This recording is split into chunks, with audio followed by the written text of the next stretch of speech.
Assalamualaikum warahmatullahi wabarakatuh.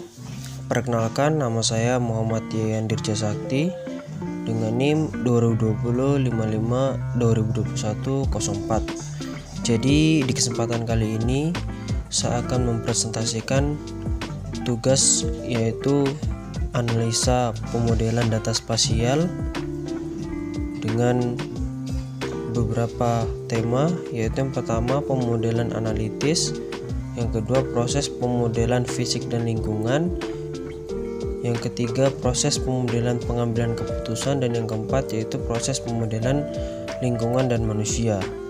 Oke guys, jadi di keempat materi ini akan saya bahas untuk selanjutnya. Yang pertama yaitu dari pemodelan analitas.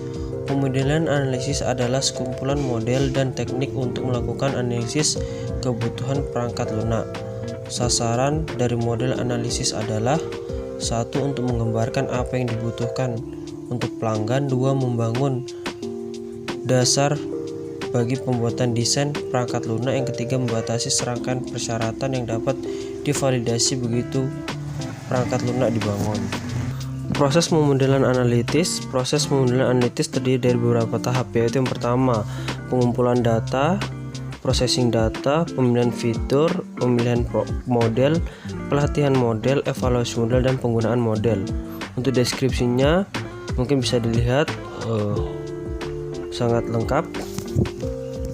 Lalu untuk selanjutnya yaitu proses pemodelan fisik dan lingkungan.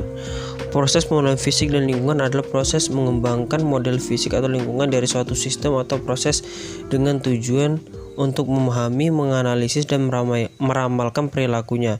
Terdapat 3 contoh pemodelan fisik dan lingkungan menurut Haywood dan kawan-kawan tahun 2006, yaitu yang pertama pemodelan perhitungan gas buang emisi, pemodelan kebakaran hutan, penurun variabel penentuan daerah aliran sungai menggunakan data digital elevation model. Proses pemodelan fisik dan lingkungan. Proses pemodelan fisik dan lingkungan melibatkan beberapa tahap, termasuk perencanaan, desain, pembuatan, pengujian, dan evaluasi model. Itu tadi pemodelan fisiknya guys, dan lingkungan. Pada tahap perencanaan, tujuan, spesifikasi, dan ketersediaan sumber daya yang ditentukan. Tahap desain melibatkan pengembangan model fisik dan lingkungan dan pemilihan perangkat lunak dan peralatan yang tepat. Tahap pembuatan melibatkan pembuatan model fisik dan simulasi lingkungan. Pada tahap pengujian, model diuji untuk memastikan bahwa itu berfungsi dengan baik dan mencapai tujuan yang ditetapkan. Evaluasi model dilakukan pada tahap terakhir untuk menentukan seberapa baik model tersebut menggambarkan perilaku sistem fisik dan lingkungan. Proses pemodelan lingkungan dan manusia.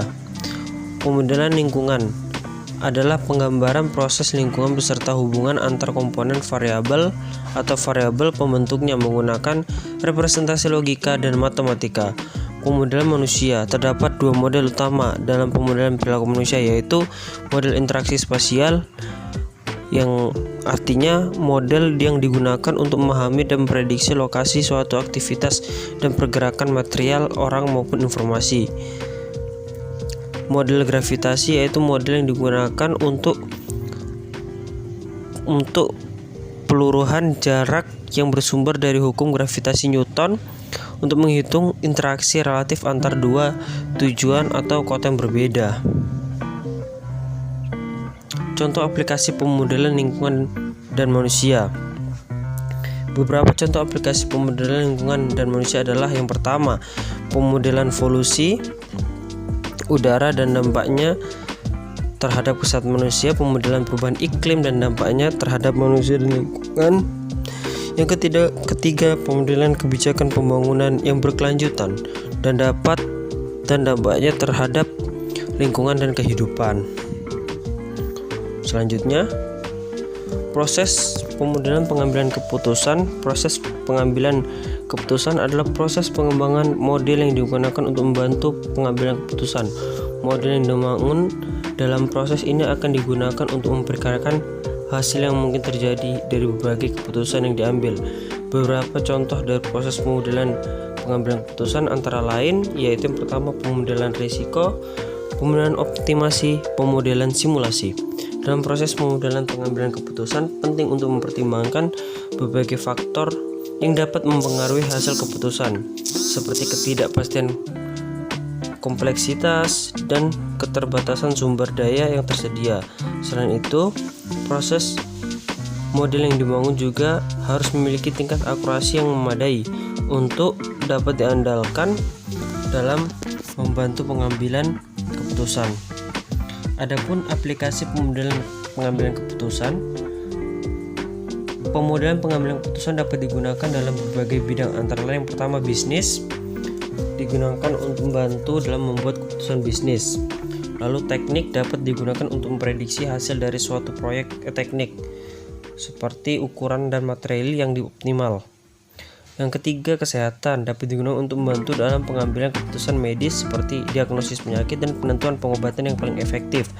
Dan yang terakhir, pemerintah dapat digunakan untuk membantu dalam kebijakan publik seperti pengelolaan sumber daya alam dan pengambilan keputusan ekonomi. Oke guys, mungkin itu saja dari saya. Banyak kurang lebihnya saya mohon maaf yang sebesar-besarnya. Saya ucapkan terima kasih. Wassalamualaikum warahmatullahi wabarakatuh.